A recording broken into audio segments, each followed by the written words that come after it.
Welcome to another episode of What to Stream. You have me, Lupe Rodriguez Haas, and Morgan Rojas. We're talking to you today about what to watch on streaming platforms this weekend. Also, recommended movies that you may have not seen that are now on streaming platforms. So, we're going to start out first with Morgan. Hit it. Yes. Okay. So this is actually a four-part documentary series that I saw at South by last week. And when I saw it, I thought it was a straight documentary, but it's not. So I guess the good news is that you have four chances to watch this amazing film called Demi Lovato Dancing with the Devil. And if you're a fan of Demi Lovato or just familiar with the pop star, it basically goes into her past and it delves into kind of like her earlier career as a child actor on Barney and Friends and also on the Disney Channel. But it really focuses on her overdose and her near death experience in 2018. And I remember when I saw this on TMZ, I was very concerned for her because she seemed like she was kind of on the up and up at the time. She apparently had claimed to be sober and seemed like she was doing well in her personal life. But as the documentary shows, that she was hiding it really well. And she was still struggling behind the scenes. And no one really knew that she was still fighting this really large uphill battle of sobriety and addiction and all that. So the film is broken up into four parts. The first two parts are streaming now on YouTube, actually. This is a YouTube original. So if you've seen This Is Paris, it's like kind of in the same format as that, or the Justin Bieber documentary Seasons. It follows that same format. But episode 3 is going to premiere on March 30th, so next week. And yeah, I mean, if you are interested in celebrities and you just kind of want to know more about the struggle of a former pop star, kind of akin to the Britney Spears doc, this is a really interesting one to check out. Okay.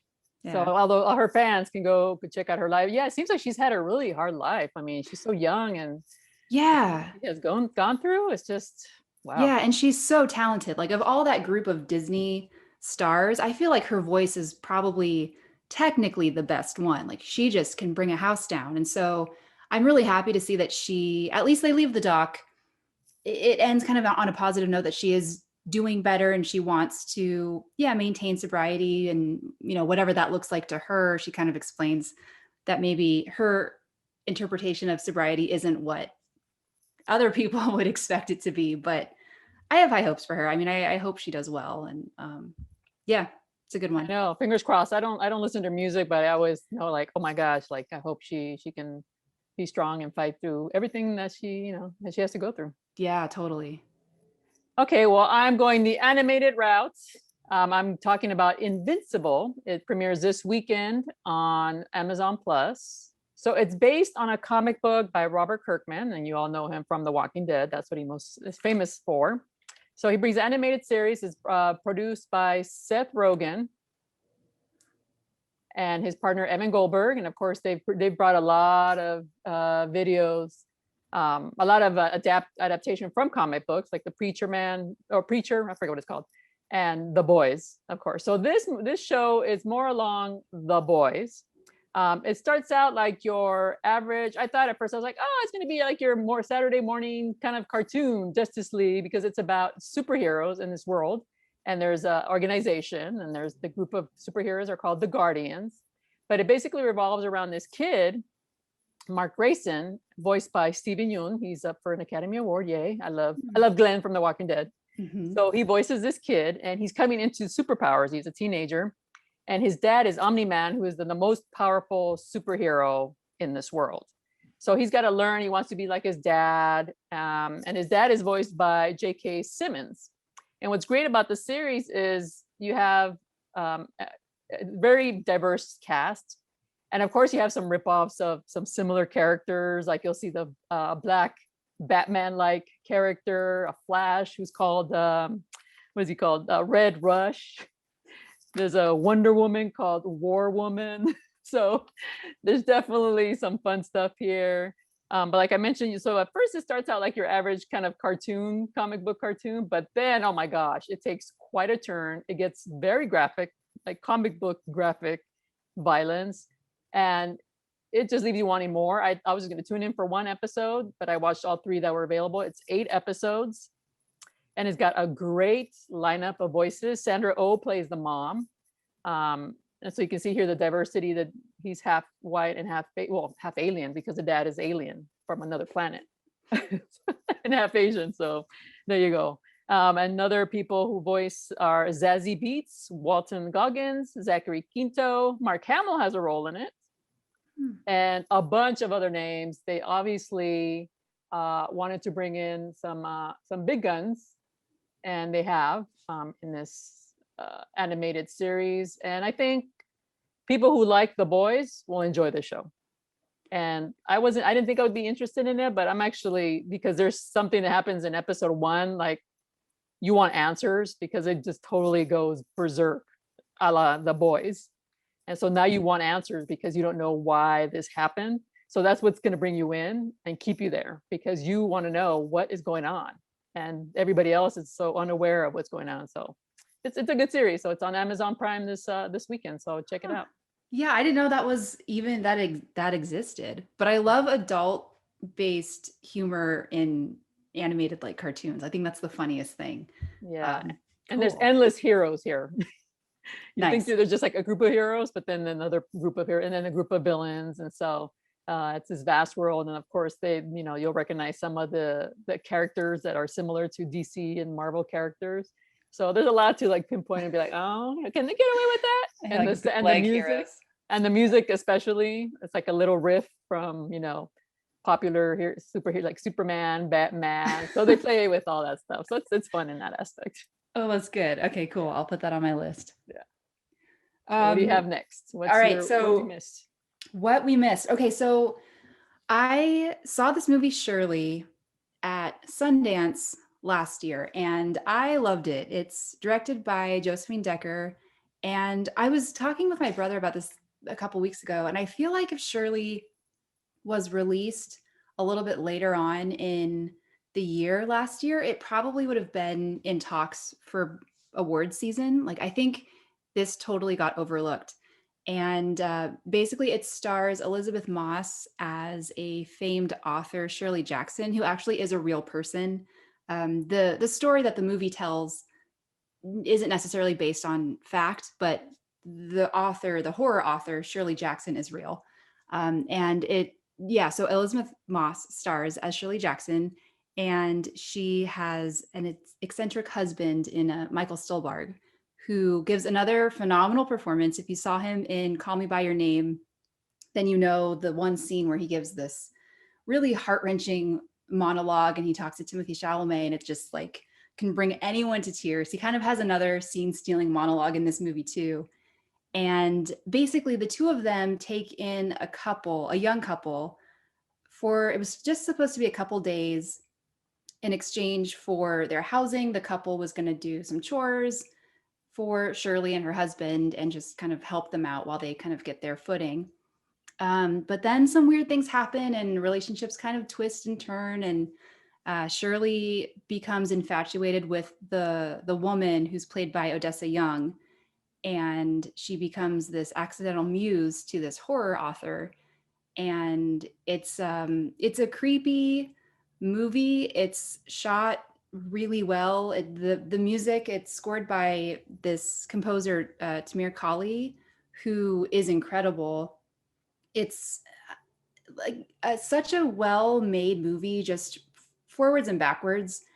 The performances are phenomenal. Elizabeth Moss is great. Like, she gives this really creepy performance. Her accent is this weird kind of like old lady-ish, but also this horror, scary, witchy type of person. It's a really, really great movie. It's on Hulu now you can stream it there.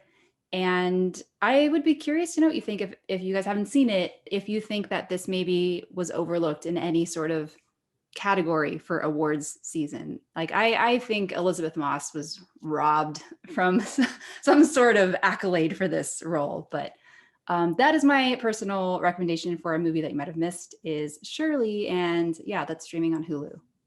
Yeah, I really like that film. It is weird. It's a weird movie, but yeah, Elizabeth Moss and the relationship between the two women. It is so Yeah. unique. It is so unique in the cinematic world that it was so intriguing. It might not be an intriguing subject, but Hmm. that relationship was just so bizarre, and just how they use each other. I don't Yeah. think it's ever Just, seen a. It's like Adam and Eve, not Adam and Eve. What's shoot, the Betty. Oh my goodness, I can't well, it's remember like the so title. manipulative too. And it's Yeah, all just kind of mind games. And so that's what makes this so, I don't know, like rich and so good so is juicy. It's a yeah, juicy exactly. role for women. Exactly. Yeah. And made by a Jessamine Decker, like a female director. So, Yeah, I really love the cinematography in it. It kind of has mhm. like a little bit of a horror element to it. It was. Yeah. Which actually, speaking of, so I know I've talked about Victoria, that movie, a bunch. Like it's kind of been breadcrumbs throughout this whole series so far of what to stream. But the cinematographer on Shirley was the cinematographer on Victoria. And that was that one Oh, take, like 2 hour long German film. So oh yeah, wow. same, very just like intense Nice. visuals. Hmm. Yeah, so definitely check it out if you're looking for like really good women roles on screen, and those two. Yeah, but I think she was robbed too, because Hmm. I thought with her having the Invincible Man and this, I thought for sure she was a shoe-in, because I thought Right. they usually reward people who have like more than one role, that that's noteworthy for the year. So, but like you said, I think the timing, it was all wrong. It was too early, and Yeah. so totally messed it. But yeah, great performance. Yeah. Yeah. What about you? What's your All right. one Well, we might in have missed? case you missed it, on Netflix, there's a uh, documentary called The Last Blockbuster, and it's about Oh. the last Blockbuster. So basically, we all remember Blockbuster if you're old enough. Now, you get everything digitally. But before you can get things digitally, you would have to go to a store and buy and rent first VHS. And if Hmm. anybody remembers, it's Be Kind Rewind, or they would charge you a late fee. It was so Uh, embarrassing when you didn't rewind. oh yeah, I and knew. yeah, exactly. Like, you did not rewind. They shamed you Hmm. in public. Yeah. So this is basically about the rise and fall of Blockbuster, but also just about the whole history of rentals and how it came about, how Blockbuster pretty much killed the mom and pop rental store. Because I know in my life, and I grew up in downtown LA, there was nothing around there. So we relied on the mom and pop stores. And as soon as those started to go, we had to go to like Montebello, which was like a 20-minute drive Oh yeah. to get videos. It was such a hassle, but we enjoyed the mom and pop stores. So yeah, so you have a bunch of celebrities, mostly D-listers, but like Kevin Smith, of course, he's got to be in it. And they talk about their experience. Like some of the actors, Kennedy, was his name Kennedy? He used to work at the Blockbuster, and a bunch of other um, actors used to work at Blockbuster as well. So it's funny to hear their stories of what it was like to work there. And of course, they love the fact that they had endless amount of rentals. And it's an interesting documentary, because you would think Netflix is the one who killed the Blockbuster and all, like in Hollywood Video, but actually it wasn't. It just happened to be when the stock crashed during the Bush administration. That's when they went under. So it's interesting to see, not only from a financial aspect, how they managed to lose the business. But a funny fact in the movie is Netflix actually approached Blockbuster, who was owned by Paramount at the time, to create some kind of partnership. And they're like, "Oh no, please, no, Oh, we're gonna do it on our own." So whoops. yeah, whoops. So if you're into nostalgia and you want to relive those times, I don't know if they were the good times. I know when Netflix came about, I was like, yes, because for me it was a 20-minute drive. So Netflix was like, yes, I'll take it. But then you realize like even more mom and pop stores went under.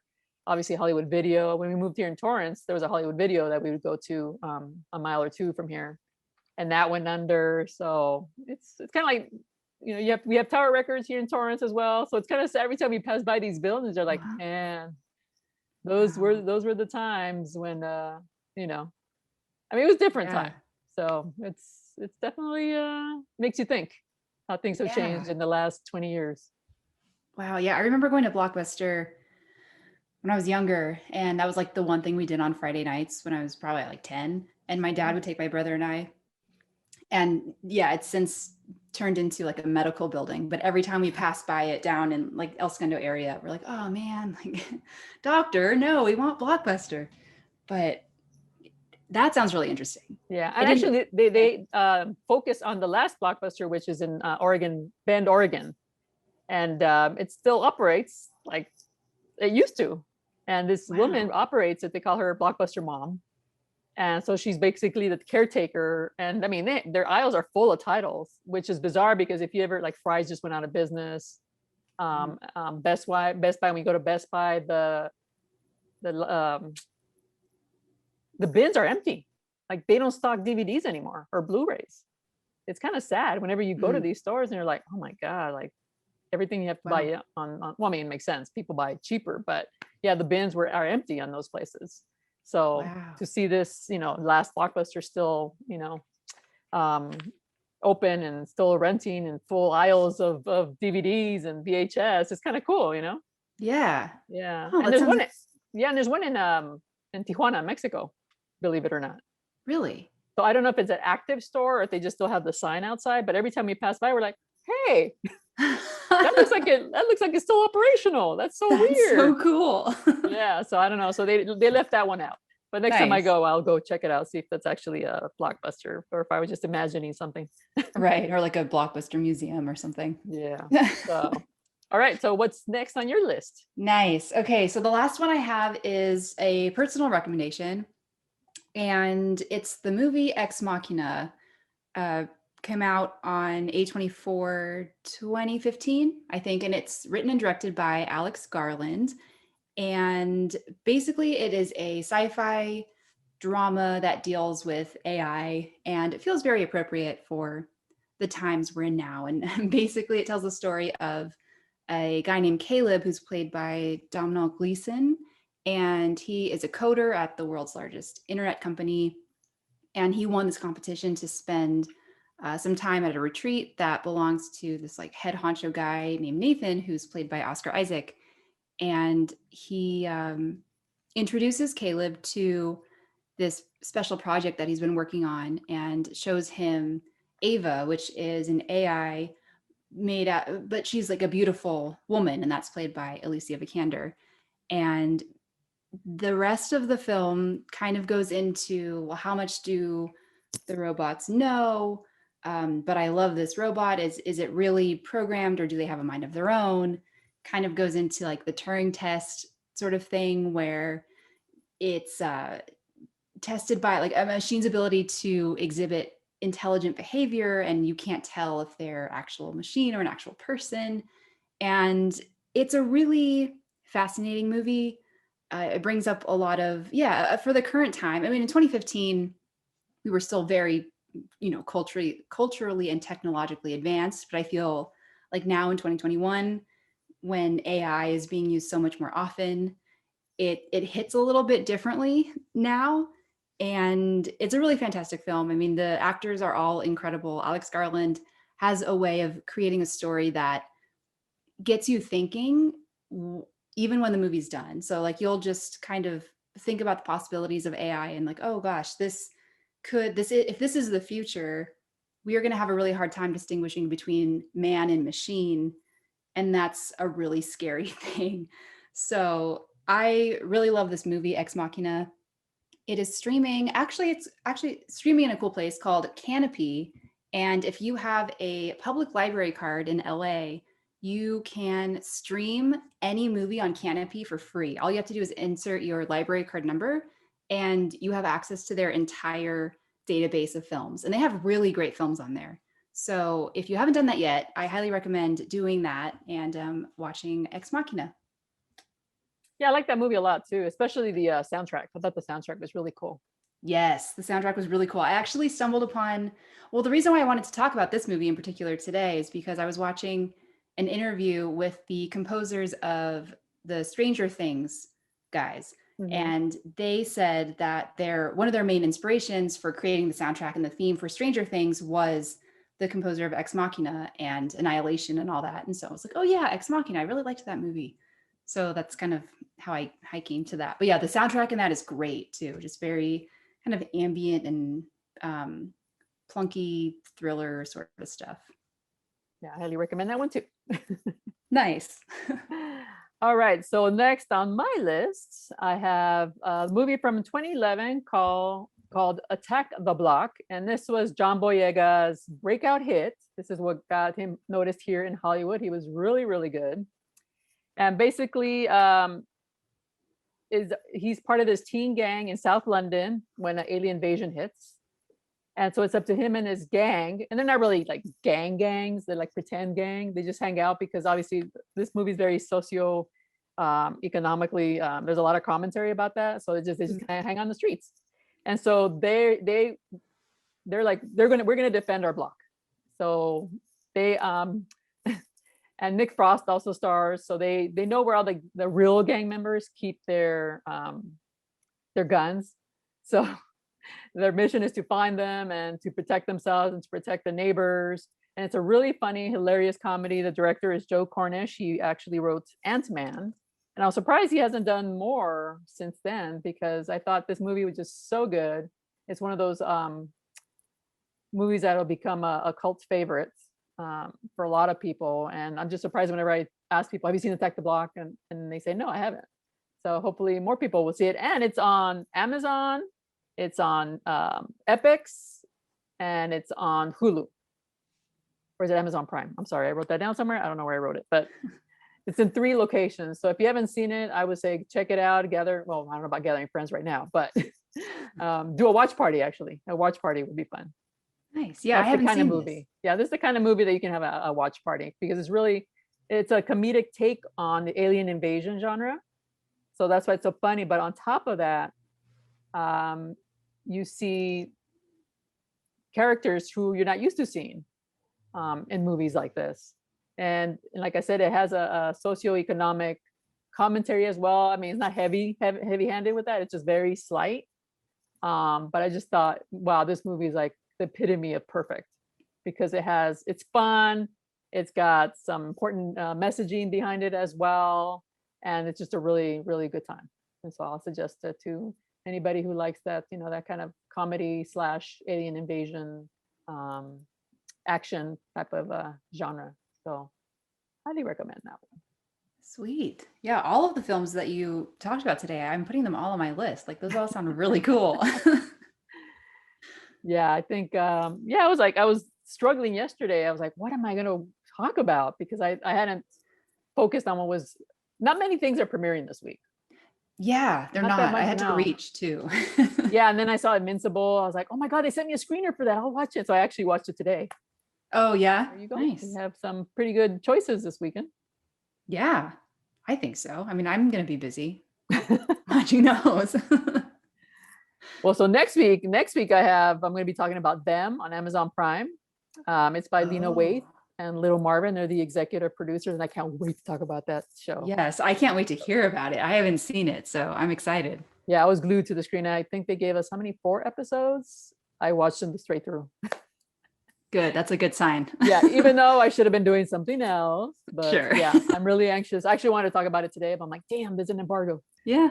All right. Well, that's our episode of What to Stream this week. I pretty much gave you some pretty good options this week. So check it out and tune in next week for more with us. And hopefully Rama will be joining us then. Mm-hmm. All right. Well, thanks for joining us. And if you have any recommendations, put it in the comments, or you can reach us at our Twitter. My Twitter handle is Cinemovie. What is your Twitter handle, Morgan? My Twitter handle is Cinemacy Speaks. Cinema Speaks. So if you have any recommendations yourself or something you want us to talk about, or what you're looking forward to that maybe we can get a screener for and give you the the information on whether it's good or not, just let us know. All right. Until next week. I'll see you later, Morgan. See ya.